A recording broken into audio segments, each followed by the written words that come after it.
One of the marriage hacks Pastor Jim shared this past weekend was to not flirt with an affair. He broke it down into 4 ways we can do this. The first way is to not view pornography.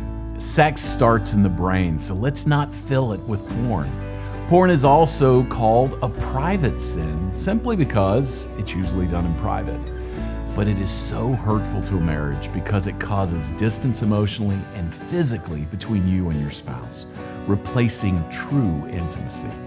Porn is a form of being unfaithful, and it can be a stepping stone to an affair, so just don't go there. The second way is to not feed an attraction.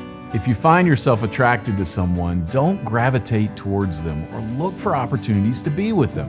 Instead, ask God to help you avoid situations where you might be alone with them.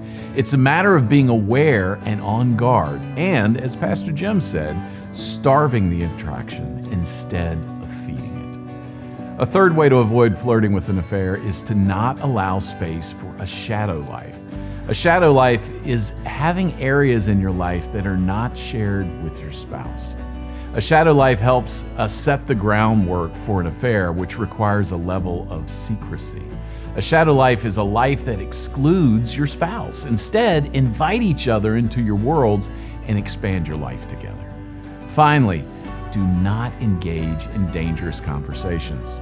By that, Pastor Jim meant conversations that are inappropriately intimate, revealing, or vulnerable.